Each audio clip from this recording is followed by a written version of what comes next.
V'là 2-3 mois, j'ai été confrontée à une situation dans laquelle j'haïs me retrouver. Mais je suis humaine, fait que c'est des choses qui arrivent. Mais moi, dans la vie, je suis vraiment transparente. Puis quand j'ai de la misère à m'entendre avec quelqu'un, ça me traverse tout le corps. Puis il me faut beaucoup d'efforts pour contrôler mon non-verbal puis rendre ça au moins viable. Tu sais, il y a du monde qui ont de la facilité à faire comme si de rien n'était.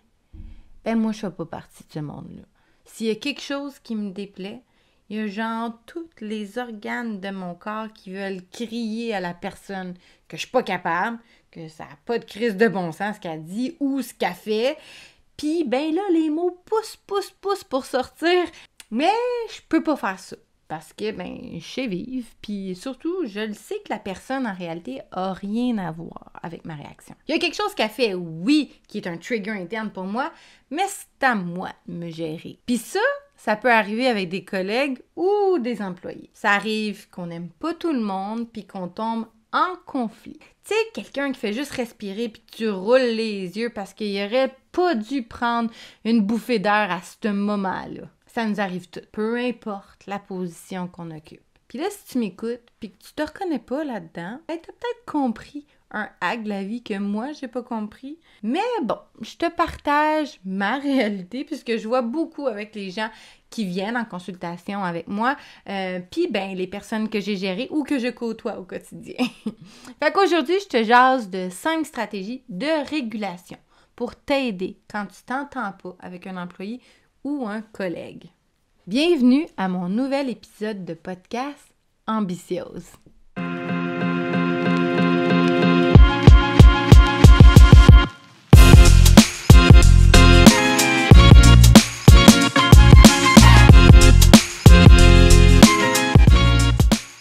Avant de commencer à rentrer dans le vif du sujet, si tu m'entends zozoter, c'est mon premier épisode avec mes Invisalign. Fait que si tu trouves que je parle weird, je m'en excuse, faut que je m'habitue. Fait qu'aujourd'hui, je te parle de 5 stratégies de régulation qui peuvent t'aider à mieux gérer tes employés ou tes collègues difficiles. Ces stratégies-là sont le focus attentionnel, la sélection de la situation, la modification de la situation, la réévaluation, puis l'inhibition. Donc, premièrement, le focus attentionnel, ça mange quoi en hiver? Dans le fond, cette stratégie-là consiste à diriger ta concentration sur les aspects positifs plutôt que de te concentrer sur les aspects négatifs de la situation. Par exemple, si tu travailles avec un collègue qui est difficile, tu peux essayer de te concentrer sur les aspects positifs de ta relation avec lui, comme les projets que vous avez réussi à accomplir ensemble, comme le fait qu'il t'amène, mettons, le café le matin, le fait qu'il fait des tâches que toi t'aimes moins, des choses comme ça.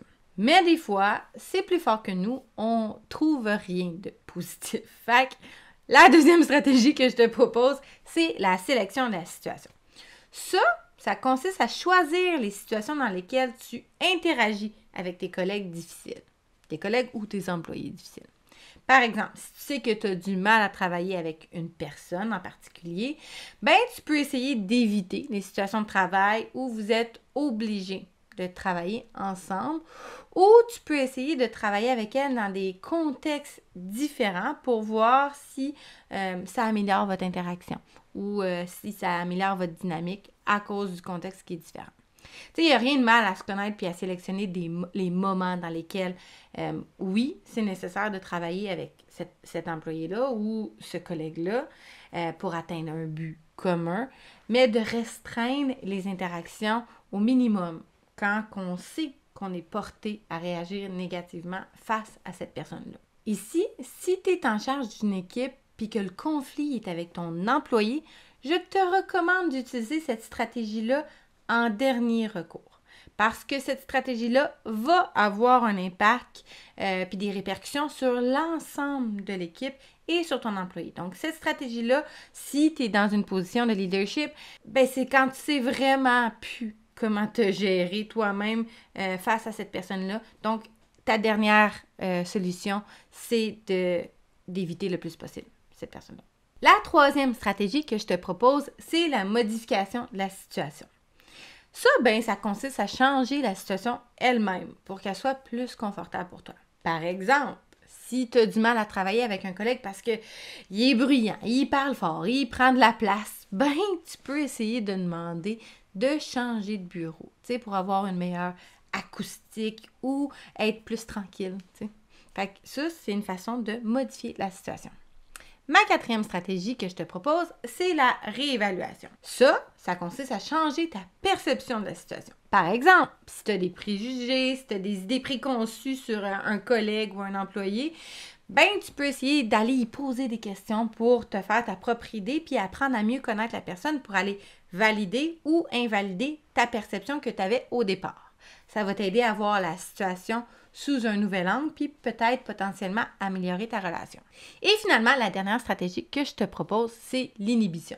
Ça consiste à te retenir de répondre immédiatement dans des situations difficiles. Par exemple, si tu te sens frustré, tu es en colère après une interaction avec un collègue qui est difficile, un employé qui est difficile, ben tu peux essayer de prendre un pas de recul avant de répondre pour éviter de dire ou de faire quelque chose que tu pourrais regretter.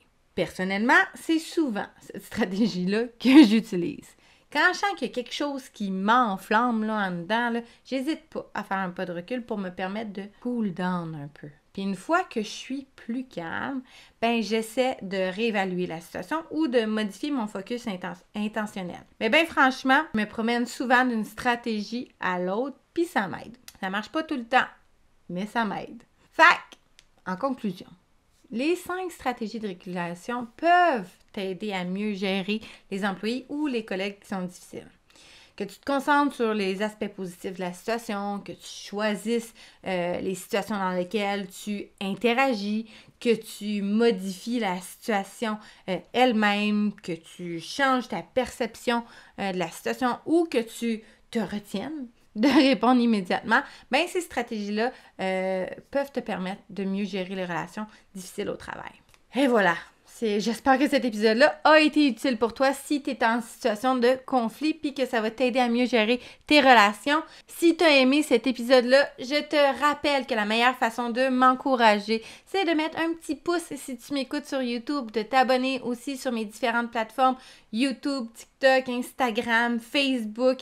Si tu m'écoutes via Spotify, me mettre un magnifique 5 étoiles et t'abonner. Partage mon contenu. N'hésite pas à écrire des commentaires, j'aime ça vous lire. Merci d'avoir été encore une fois au rendez-vous. Ce ne serait pas possible sans vous. Je vous souhaite bonne semaine.